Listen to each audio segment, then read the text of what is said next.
नमस्कार, आप देख रहे हैं सच धड़क की खास पेशकश सेहत और आपके साथ। ऐसा कहा जाता है किस तरह से हम अपने माउथ को फ्रेश रख सकते हैं, हेल्दी रख सकते हैं और अगर कोई प्रॉब्लम आती है तो किस तरह से उसका ट्रीटमेंट करवा सकते हैं। इस पर जानकारी देने के लिए आज हमारे साथ हैं डॉक्टर राजेंद्र यादव। आप एक डेंटिस्ट हैं और प्रोफेसर और head medical government college Rajasthan से हैं। आपका बहुत बहुत स्वागत है सेहत में। जैसा कि हमने शुरुआत करी कि जो माउथ है उसको हेल्दी होना बहुत ज़रूरी है, तो अगर हम माउथ की बात करते हैं इसका मतलब हमारा ये जो मैकेनिज्म है जहाँ से हम खाते हैं, पीते हैं, बात करते हैं, उसका हेल्दी होना बहुत ज़रूरी है। तो हम ओरल हाइजीन की बात करें या ओरल हेल्थ की बात करें तो हम इसे कैसे समझ सकते हैं? ओरल हाइजीन का मतलब है कि अपने जो टीथ हैं और उनके जो सराउंडिंग टिश्यू है जैसे गम्स वगैरह, मसूड़े वगैरह, उनको हेल्दी रखना जी। उनका हेल्दी रखना इसलिए ज़रूरी है कि वो अपने शरीर के बाकी अंगों को भी प्रभावित करते हैं। अच्छा। जैसे डायबिटीज़ है, अगर आपके ओरल कैविटी में इन्फेक्शन है, पायरिया है, गम्स का इन्फेक्शन है या टूथ कैविटी का इन्फेक्शन है, तो वो आपके डायबिटीज़ के शुगर लेवल को बढ़ा सकता है डायबिटिक पेशेंट्स के अंदर। अच्छा। और अगर आपके डायबिटीज़ अनकंट्रोल्ड है तो आपके ओरल कैविटी का इन्फेक्शन भी बढ़ सकता है। तो दोनों चीज़ें वाइस वर्सा रिलेटेड है डायबिटिक पेशेंट्स के अंदर। और अगर ओरल कैविटी में और आपका इन्फेक्शन है वो आपके हार्ट के ऊपर हार्ट अटैक को प्रमोट कर सकता है। अच्छा, तभी वो दांत के दर्द को हार्ट अटैक से लिंक किया जाता है कभी कभार कि हार्ट अटैक का एक कारण बन सकता है, क्योंकि ओरल कैविटी में इन्फेक्शन है, वो उस इन्फेक्शन की वजह से ब्लड की क्लोटिंग होती है और वो गाढ़ा होता है ब्लड। अब वो शरीर के बाकी हिस्सों में भी हो सकता है। अगर वो हार्ट के हिस्से में होता है तो कार्डियोवास्कुलर डिजीज को वो बढ़ाता है जी, है ना। इसलिए मुंह का क्लीन रहना बहुत जरूरी है, हाइजीन मेंटेन करना जी। हम तो अब तक ये सोचते थे खाली अच्छी स्माइल होना और दांतों का चमकदार होना यही खाली ओरल हाइजीन तक सीमित है, लेकिन आप बता रहे हैं कि डिजीजेज है और जो बॉडी के बाकी मैकेनिज्म है वो भी प्रभावित होते हैं। ये वाकई एक इन्फॉर्मेटिव बात है। हाँ, शरीर के लगभग सारे अंग ओरल कैविटी के इन्फेक्शन से प्रभावित होते हैं जी। इवन इन प्रेग्नेंट लेडीज में भी अगर ओरल इन्फेक्शन है, ओरल टूथ का इन्फेक्शन है या गम्स का इन्फेक्शन है, तो उनका जो बेबी बर्थ होगा उसका वेट कम हो सकता है। अच्छा। या प्री मैच्योर डिलीवरी हो सकती है। यहाँ तक के कॉम्प्लिकेशंस भी ओरल कैविटी में इतना सीरियस होता है और इतना इम्पोर्टेंट होता है अपनी ओरल हेल्थ को मेंटेन करना। जब बच्चा कोई पैदा होता है, जब उसके नए दांत आते हैं तो वो हमेशा ही बहुत फ्रेशनेस होती है उसमें। तो जब हम ओरल हाइजीन की बात करते हैं तो वो एक एज के बाद स्टार्ट होती है, या जो हमें प्रिकॉशंस लेने हैं, जो हमें बहुत ध्यान रखना है अपना, या बच्चों को अभी हमें शुरुआत से ही ध्यान रखना होता है? बच्चों का शुरुआत से ध्यान रखना होता है। अमूमन जो 6-7 साल की उम्र में नीचे के 2 दांत बच्चों के आते हैं, 6-7 महीने की उम्र में ना, उससे पहले हम गम पैड्स बोलते हैं। टीथ जब इरेप्ट नहीं होते हैं ओरल कैविटी में तो उन गम्स पैड को भी उनकी मदर्स को गोद से क्लीन करना चाहिए। क्योंकि वहाँ दूध वगैरह ये सब लग जाता है, क्योंकि ब्रेस्ट फीडिंग होती है, मिल्क फीडिंग होती है, तो उस वजह से तो गोज पीस से गम पैड्स को क्लीन करना जब टीथ इरेप्ट नहीं हुए हैं। जब टीथ इरेप्ट हो जाते हैं उसके बाद मदर्स को खुद को या अपने पेरेंट्स, उनके पेरेंट्स को खुद बच्चों को ब्रश करानी चाहिए, है ना। 2-3 साल तक अमूमन, जब तक कि बच्चा ट्रेंड नहीं हो जाता, ब्रशिंग करने की हैबिट डेवलप नहीं हो जाती जी। अगर हम बात करें ओरल हाइजीन की तो हम शायद एक सिस्टम होता है कि घर में सिर्फ ना सुबह उठ के ब्रश कर लिया, रात को सोते समय ब्रश कर लिया, इस तरह का नॉर्मली हम जो है हम ये चीज़ें जानते हैं और समझते हैं। लेकिन अगर हम बात करें कि हमें कब पता चलता है कि कहीं कुछ प्रॉब्लम है हमारे गम्स में या हमारे हाइजीन में, शायद मेंटेन करने में शायद जानकारी का अभाव है, तो कैसे मालूम चलता है कि हमें यहाँ पर भी अटेंशन देने की ज़रूरत है? देखो, जनरली हमारे पास जो पेशेंट आते हैं वो या तो स्मेल का प्रॉब्लम लेके आते हैं, मुंह में स्मेल होती है, या ब्लीडिंग गम्स होते हैं। वाइल ब्रशिंग गम्स ब्लीड करें। इवन केला खाते टाइम भी मुंह से खून निकल आता है, केले पे लग जाता है, इतना सॉफ्ट होता है तो उसके ऊपर भी। और दूसरी जो कंप्लेंट्स लेके आते हैं वो जनरली कैविटीज होती हैं। वो जनरली लोग वहाँ कहते हैं कीड़ा लग गया है दांत। हाँ, कीड़ा लग गया। तो उसकी वजह से जो प्रॉब्लम आती है, या तो वो सेंसिटिविटी की प्रॉब्लम आती है, या वहाँ खाना फंसने की प्रॉब्लम आती है, या फिर वो दर्द के साथ ही आते हैं डायरेक्टली कि अब हमारे दर्द शुरू हो गया है तो हम डेंटिस्ट को वो करें। इन सब कंप्लेंट्स के साथ वो आते हैं। तो ये 2 टाइप की प्रॉब्लम होती हैं टीथ के अंदर बेसिकली। एक तो टूथ रिलेटेड प्रॉब्लम जो कैविटीज होती हैं, या जिनको हम केरीज बोलते हैं वो, और दूसरा जो प्रॉब्लम होती है वो गम्स की और सराउंडिंग टिश्यू की, बोन्स की प्रॉब्लम, जिसको हम पायरिया बोलते हैं लेमन टर्म में। तो पायरिया की कंडीशन के अंदर या तो पेशेंट हमारे पास आते हैं या कैविटी की कंडीशन लेते हैं जी। कभी कभी ऐसा होता है क्या, क्योंकि हम खाना पीना आजकल हमारा बदल गया है, बहुत सारी चीज़ें में बदलाव आया है, क्या ये जो गम्स की प्रॉब्लम है किसी डेफिशिएंसी से भी आ सकती हैं? क्या ऐसा हो जाता है कभी कभार कि किसी भी न्यूट्रिएंट की डेफिशिएंसी होने से जैसे सेंसिटिविटी है या हमें लगता है कि दांत ब्रिटल हो रहा है या कुछ और प्रॉब्लम आ रही है, तो क्या ऐसा होता है क्या? देखो, कैल्शियम और विटामिन D3 की डेफिशिएंसी से जो टूथ स्ट्रक्चर डेवलपमेंट होता है वो वीक हो जाता है ना। तो उसकी वजह से कुछ टूथ ऐसे होते हैं या फिर हाइपोप्लास्टिक टूथ होते हैं जिनका मिनरलाइजेशन परफेक्ट नहीं होता है, उनमें कैविटी बहुत जल्दी आती है। ये तो शायद वो जो संरचना होती है, जो कंस्ट्रक्शन होता हाँ, है, उस समय की बात होता है। उस समय की बात है जी। दूसरी जो आप बोल रहे हो कि जो विटामिन C की डेफिशिएंसी से जो स्कर्वी रोग होता है ना, वो गम्स के अंदर प्रॉब्लम करता है, ब्लीडिंग गम्स, वो भी एक मुख्य कारण है जो विटामिन की कमी से होता है। जी, जैसा आपने कहा जो ये प्रेग्नेंट लेडीज़ होती हैं इनको भी अलग तरह की प्रॉब्लम्स आती हैं और कभी कभार ड्यूरिंग प्रेगनेंसी भी गम्स ब्लीडिंग होती है या टीथ में या टूथ में, तो प्रेगनेंसी का क्या कनेक्शन है ओरल हाइजीन से या ओरल? प्रेगनेंसी में जो मदर की इम्यूनिटी होती है वो बच्चे को भी ट्रांसफ़र होती है जी। तो उसकी सेल्फ इम्यूनिटी कम हो जाती है मदर की। तो उस कंडीशन में अगर आपके ओरल कैविटी में कहीं खाना फंस रहा है या कोई कैविटी डेवलप हो रही है टूथ के अंदर, तो वो एग्रेशन मोड में आ जाती है, वो स्पीड अप ले लेती है। जिस वजह से जनरली हमें देखा गया है कि प्रेगनेंसी में अगर किसी दांत में कीड़ा लगा हुआ है, कैविटी है, तो वो पहले पेन नहीं करती, लेकिन ड्यूरिंग प्रेगनेंसी वो एकदम से इन्फेक्शन एग्जैगरेट हो जाता है और वो एब्सेस टाइप बना देता है। अच्छा। और दूसरा गम्स में स्वेलिंग आ जाती है। हार्मोनल चेंजेस की वजह से भी लेडीज़ के अंदर ये चीज़ें आती हैं ड्यूरिंग प्रेगनेंसी जी, है ना। गम्स में स्वेलिंग आ जाती है, हाइपरट्रोफी हो जाती है गम्स। जी जी जी। अगर हम बात करें इन कॉमन प्रॉब्लम्स की है, जो एलिमेंट्स जो हम आपने बताया कि ना फाउल स्मेल होना या ब्लीडिंग गम्स होना, क्या ये किसी एक एज में ही डेवलप होते हैं या कैविटी होना या किसी भी एज में ये हो सकते हैं? ये किसी भी एज में हो सकते हैं। अभी तो अमूमन ये है कि इवन 2-3 साल के बच्चे भी हमारे पास आते हैं जी। कि उनके कैविटीज डेवलप हो रही है। अच्छा। इवन कई बार क्या होती है कि जो पेरेंट्स होते हैं बच्चे को नाइट में बोतल मुंह में दिया और सुला देते हैं, तो उनका हेडेक भी खत्म और बच्चा भी सो जाता है। लेकिन वो जो मिल्क है वो कंटिन्यूस उस दांत के टच में रहता है, उस वजह से उनके कैविटीज बहुत ज़्यादा, उसको हम नर्सिंग बोतल कैरीज बोलते हैं जी। वो कंप्लेंट्स बहुत ज़्यादा आती हैं, जिसमें एंटीरियर सारे टीथ, पोस्टीरियर लगभग सभी टीथ बच्चों के खराब हो जाते हैं। जी। जब हम बात करते हैं दांतों की खराबी की, तो 2-3 चीज़ें जो हमने कॉमन आसपास देखा है कि जो दांतों का रंग है वो बहुत सफ़ेद नहीं होता, या कीड़ा लग जाना, या ऐसा कहा जाता है कि ना बहुत मीठा खाते हो, चॉकलेट खाते हो, इस वजह से कीड़ा लग गया। तो ये बात सही है या ये मिथ्स हैं?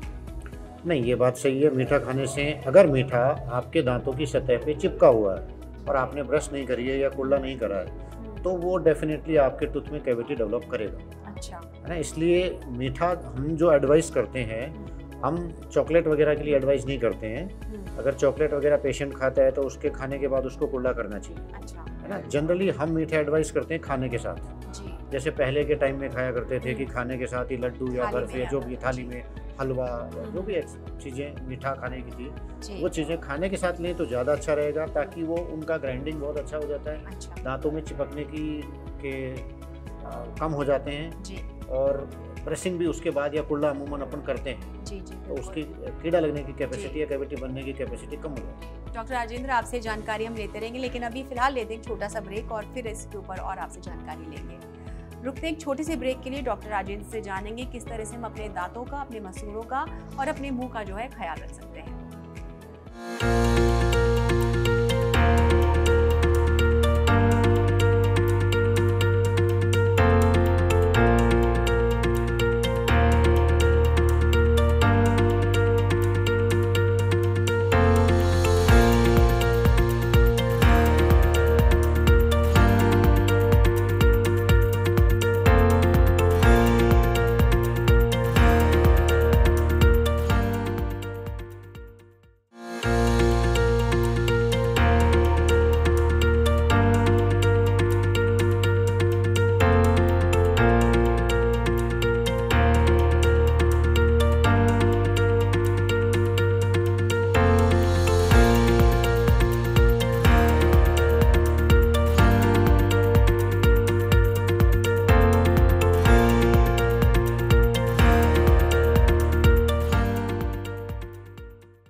ब्रेक के बाद आपका स्वागत है और हम सेहत में बात कर रहे हैं डॉक्टर राजेंद्र यादव से ओरल हेल्थ और हाइजीन की, और किस तरह से हम अपने मुंह को हेल्दी रख करके अपनी बॉडी को और अपने कॉन्फिडेंस को भी हेल्दी रख सकते हैं। डॉक्टर राजेंद्र, हम बात कर रहे थे कि किस तरह की कॉमन एलिमेंट्स हैं।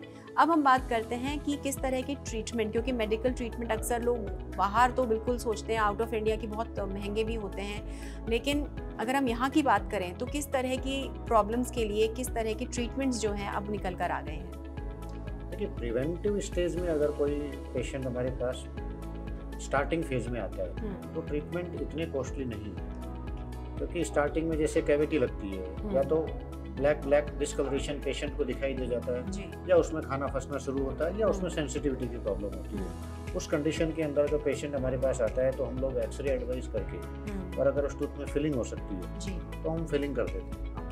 और भी लेटर स्टेज में अगर पेशेंट आता है कि पेन ही हो रहा है, स्वेलिंग हो गई है, पस हो गया या साइनस डिस्चार्ज हो रहा है, तो उस कंडीशन में फिर ट्रीटमेंट डिफर हो जाता है। फिर हम एक्सरे से उसको कंफर्म करके उसमें रूट कैनाल ट्रीटमेंट या फिर एपिसेक्टोमी और भी एडवांस सर्जरी आजकल, या लेजर से कोई ट्रीटमेंट, वो हम प्रेफर करते हैं। ये तो टूथ रिलेटेड प्रॉब्लम्स के लिए होगी। जो प्रॉब्लम्स ऐसी होती हैं जैसे पायरिया की प्रॉब्लम्स हैं, ब्लीडिंग गम्स की प्रॉब्लम्स हैं, मसूड़ों में सूजन है, खून आता है, या मसूड़े नीचे चले गए, दांत लंबे हो गए, लॉन्ग टूथ सिंड्रोम हम बोलते हैं एज के साथ, तो उन सब कंडीशंस के अंदर अलग ट्रीटमेंट होते हैं, जैसे दांतों की सफाई करना, स्केलिंग, रूट प्लेनिंग हम बोलते हैं। स्केलिंग को लेकर अक्सर ऐसी बात कही जाती है कि ज़्यादा डेंटिस्ट के बाद जाकर के सफाई कराओ तो दांत उससे हल्के हो जाते हैं या कमज़ोर हो जाते हैं, तो ये बात सच है या मिथ है? नहीं, ये मिथ है। इसमें अगर पेशेंट हमारे पास टर्मिनल स्टेज में आ रहा है, प्राइमरी, सेकेंडरी और टर्मिनल 3 स्टेज होते हैं किसी भी डिजीज की। टर्मिनल स्टेज में अगर हमारे पास आता है, फिर हम स्केलिंग करते हैं तो वो दांत हिलेंगे, उनको वापस ग्रिप में आने में, पकड़ में आने में टाइम लगेगा, क्योंकि वो खाली स्केलिंग टर्मिनल स्टेज में ट्रीटमेंट नहीं है। उसके बाद और भी एडवांस ट्रीटमेंट है हमारे, जैसे फ्लैप सर्जरी हम लोग करते हैं, रूट रिसेक्शन करते हैं। ये सारे ट्रीटमेंट लेने के बाद उस टीथ को रोका जा सकता है, बचाया जा सकता है, टीथ गिरेंगे नहीं, हिलेंगे। लेकिन पेशेंट खाली स्केलिंग कराना चाहता है, तो खाली स्केलिंग आपने पैथोलॉजी नीचे छोड़ दी और ऊपर से क्लीनिंग कर दी, तो वो ट्रीटमेंट नहीं। तो टर्मिनल स्टेज में जो और ट्रीटमेंट एडवाइज्ड है वो अगर लेते हैं तो ये समस्या पेशेंट्स में नहीं आती। जी, तो कहीं ना कहीं जो डेंटिस्ट्री है और अपनी ओरल हेल्थ को मेंटेन करने की बात है, यहाँ पर भी हमें अवेयरनेस की काफ़ी ज़रूरत है। बहुत ज़्यादा, क्योंकि स्टार्टिंग फेज में ट्रीटमेंट अलग है और बाद की फेज में ट्रीटमेंट अलग है। लेकिन पेशेंट कई बार हम कहते हैं कि भाई आप, हमारा as a rule, thumb rule हम ये मानते हैं कि एवरी 6 मंथ्स दांतों की क्लीनिंग करानी चाहिए। अगर आप शुरुआत से एवरी 6 मंथ्स अपने दांतों को क्लीन रखोगे तो वो टर्मिनल स्टेज में आपका डेंटिशन कभी जाएगा नहीं, बिल्कुल नहीं जाएगा, तो आप उसको वहीं प्रिवेंट कर सकते हो। जी, प्रिवेंशन में भी थोड़ी देर में आते हैं, लेकिन उससे पहले ना एक जो बहुत कॉमन जो हम सुनते हैं, सभी से सुनते हैं कि विजडम टूथ जो इंसान के वाइज होने के बाद आते हैं, एक तो अक्ल दाढ़ अक्ल के बाद आती है और बहुत दुखदाई भी होती है और बहुत तकलीफदायी भी होती है। क्या कारण है इसका और क्या ट्रीटमेंट है इसका? देखिए, अक्ल दाढ़ को प्रॉपर स्पेस नहीं मिल पा रहा है आजकल, क्योंकि पहले जो साइज थी वो कंपैरेटिवली बड़ी थी। पहले अगर आपने देखे होंगे तो लंबे लंबे लोग हुआ करते थे, 7-7 फुट के, आजकल सब 5-6 फुट की रेंज में आ गए। तो उसी अनुपात के अंदर अपना जो साइज भी कम हुआ है कंपैरेटिवली, और जो टूथ हैं वो 32 अगर आने हैं तो उस अक्ल दाढ़ को, आने वाले 4 दाढ़ों को जो सबसे पीछे की तरफ होते हैं, उनको प्रॉपर स्पेस नहीं मिल पाता है। तो वो इधर उधर साइड में आते हैं या फिर टेढ़े आते हैं। तो डिपेंडिंग ऑन कंडीशन की वो किस डायरेक्शन में आए हैं वो कॉम्प्लिकेशन होते हैं उस हिसाब से। तो अमूमन हमारा ये देखने का है कि आजकल लगभग सभी यंगस्टर्स में अक्ल दाढ़ टेढ़ी ही आती है या दुखदाई होती है ना। वो जब भी दुखदाई होती है तो हम फिर उसको सर्जरी करके रिमूव कर देते हैं, क्योंकि वो नॉन फंक्शनल टूथ है। अच्छा। वो धीरे धीरे अब जनरेशन टू जनरेशन, अब 32 दांत का कॉन्सेप्ट नहीं है। कंप्लीट 32 वाले कुछ लोग बाग मिलेंगे, फिर कुछ में 31 से मिलेंगे, 30 मिलेंगे, इवन कुछ में 28 में मिलेंगे। अक्ल दाढ़ नहीं आ रही है। तो day by day non functional होने की वजह से ये अक्ल दाढ़ अब थोड़ा आना कम हो गई है, और जब भी आती है तो दुखदाई आती है। कभी कभार ऐसा भी आपके साथ होता होगा केसेस की टूथ लॉस का प्रॉब्लम आ जाता है, या मे बी जैसा आपने कहा टर्मिनल स्टेज है, या टूथ बिल्कुल ही डीके हो चुका है या ख़राब हो चुका है। टूथ लॉस के केस में किस तरह का ट्रीटमेंट आप एडवाइस करते हैं, या पता कैसे चलता है कि बस अब बिल्कुल ख़त्म हो चुका है? इंसान, नॉर्मल पर्सन को कैसे मालूम चलेगा किसी व्यक्ति को?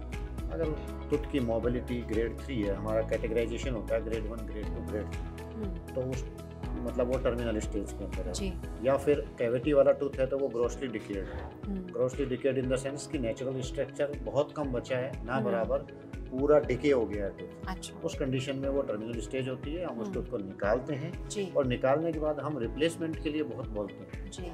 रिप्लेसमेंट इसलिए ज़रूरी है कि ऊपर और नीचे के टीथ का जो सेटिंग है वो TMJ जॉइंट पे जाके सेट होता है। ओके। तो अगर उस टूथ को अपन रिप्लेस नहीं कराएंगे तो वो TMJ जॉइंट की प्रॉब्लम्स बढ़ेंगी और आने वाले टाइम में अभी बहुत ज़्यादा बढ़ रही है। ईयर के आगे पेन होता है, पेशेंट को खाना खाने में मुंह ज़्यादा नहीं खुलता है, 24 घंटे पेनफुल कंडीशन रहती है क्योंकि वो डिस्क पे कंप्रेशन हो जाता है। जैसे बैक डिस्क पे कंप्रेशन हो जाता है, लंबर पेन अपन बोलते हैं, उसी तरीके से यहाँ हो जाता है। जी। तो जो लोस्ट टूथ है उसका रिप्लेसमेंट हम लोग इम्प्लांट से करते हैं आजकल। अच्छा। तो इम्प्लांट एक टाइटेनियम का दांत होता है, दांत की जड़ होती है, उसको जैसे बोन में भगवान ने जड़ दी थी ना, है ना, उसी टाइप का क्रिएट करने का कोशिश करते हैं कि बोन के अंदर वो टाइटेनियम का जड़ लगे और उसके ऊपर दांत कसा लगे। जी डॉक्टर राजेंद्र, आपसे जानकारी लेते रहेंगे। फिलहाल लेते एक छोटा सा ब्रेक, रुकते एक छोटे से ब्रेक के लिए और उसके बाद फिर से डॉक्टर राजेंद्र से जानेंगे किस तरह से हम अच्छा और सही समय पे ट्रीटमेंट लेकर के कोई भी अगर प्रॉब्लम हो तो उसे रोक सकते हैं।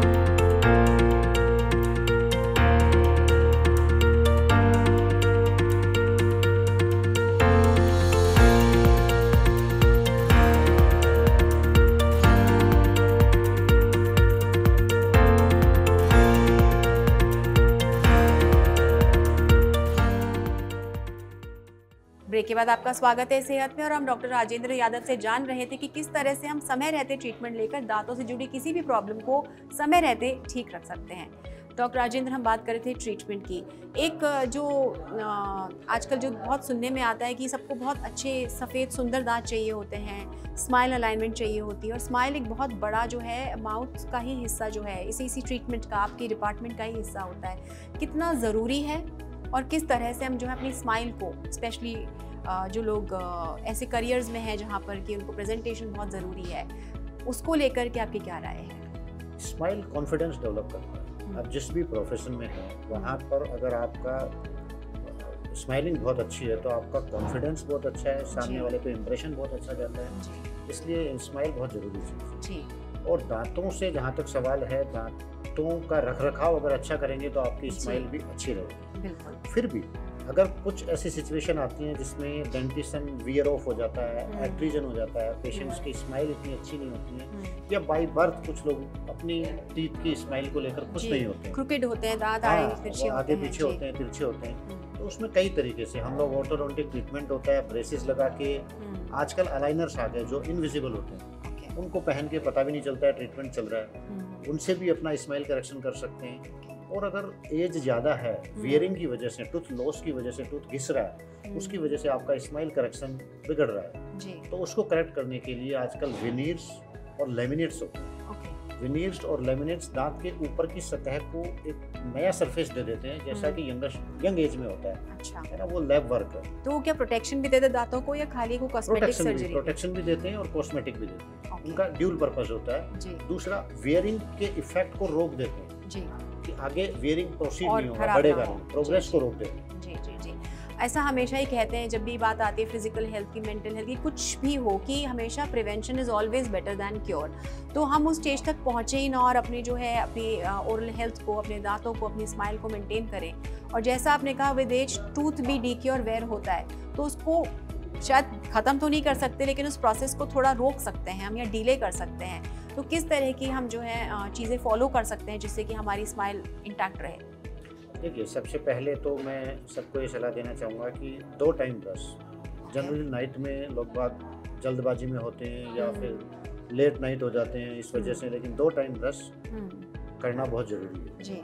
ब्रशिंग जो करें वो बिल्कुल सॉफ्टली और जेंटली करनी होती है, बहुत हाई प्रेशर से नहीं करनी होती है। और ये बच्चों और बड़ों दोनों के लिए? दोनों के लिए, दोनों के लिए। ब्रश का जो कैटेगरी होना चाहिए वो बिल्कुल अल्ट्रा सॉफ्ट आजकल ब्रश आते हैं, सॉफ्ट से भी सॉफ्ट अल्ट्रा सॉफ्ट ब्रश आते हैं, वही यूज में लेना चाहिए। दोनों टाइम करना चाहिए, या तो सर्कुलर मोशन में या अप एंड डाउन मोशन में। जो ये हॉरिजॉन्टल स्क्रैबिंग होती है ये भी आजकल दांतों को घिसती है। अच्छा। तो इससे भी दांतों में एब्रेजन शुरू हो जाता है ना। तो अल्ट्रा सॉफ्ट ब्रश, दोनों टाइम ब्रश और सर्कुलर। लेकिन ये एक वो मिथ है ना कि जब तक रगड़ के सफाई ना हो तो सफाई हम मानते नहीं उसको। वो गलत है, उससे टूथ स्ट्रक्चर ही एब्रेड होगा, आपको कुछ गेन नहीं। जी। और हम ये भी देखते हैं, बड़े बुजुर्ग भी कहते थे कि दातून किया करो, और ना मंजन और बहुत सारे देसी नुस्खे भी अप्लाई किए जाते हैं कि, और आजकल तो हम देख रहे हैं सोशल मीडिया पे भरमार है ऐसे नुस्खों की जहाँ पर लोग एक्सपेरिमेंट करते रहते हैं कि इससे दांत चमक जाएंगे, उससे दांतों की प्रॉब्लम ठीक हो जाएगी, लौंग का तेल लगा लीजिए, डॉक्टर के पास जाने की ज़रूरत नहीं है। कहाँ तक ये सब चीज़ें जो हैं वो एक्चुअली बेनिफिशियल हैं? देखिए, मंजन वगैरह तो हम प्रेफर नहीं करते हैं क्योंकि वो भी एब्रेजन करते हैं, हार्ड होता है, पाउडर पार्टिकल्स होते हैं जो टूथ सरफेस को घिसते हैं। जी। रही बात अदर नुस्खों की, क्लोव ऑयल की जो आप बोलते हैं, लौंग का तेल, और वो ठीक है, वो नस के पेन को कुछ समय तक कंट्रोल कर सकता है, लेकिन वो आपकी कैविटी को फिल नहीं कर सकता। हाँ, ये बहुत जरूरी है जानना। जी जी जी। उसका प्रॉपर ट्रीटमेंट तो आपको लेना ही पड़ेगा। अगर आपके दांत में पेन है तो आपने लौंग दबा ली, लौंग दबाने से जो नारों पे सूदिंग इफेक्ट है वो आ गया, जिससे आपका पेन कम हो गया, बट ट्रीटमेंट नहीं हुआ है ना। ट्रीटमेंट तो डॉक्टर से ही करवाना पड़ेगा। बिल्कुल, ये बहुत ही ज़रूरी और बहुत अच्छी बात कही है कि यदि हम इस तरह का कोई नुस्खा अपनाते हैं तो वो हमें टेम्परेरी रिलीफ देगा, लेकिन वो क्योर नहीं है। क्योर के लिए हमें हमारे डॉक्टर के पास, हमारे डेंटिस्ट के पास जाना ही चाहिए और हमें दिखाना चाहिए। स्क्रीनिंग का जो है क्या रोल है to prevent any kind of degeneration of tooth? Screening जो जैसे बच्चे के दांत आना शुरू हुए उस टाइम पे हम लोग स्क्रीनिंग करते हैं जी सबसे पहले। फिर हम एडवाइस करते हैं कि आप एवरी ईयर या एवरी 6 मंथ्स जी एक डेंटल चेकअप बहुत जरूरी है।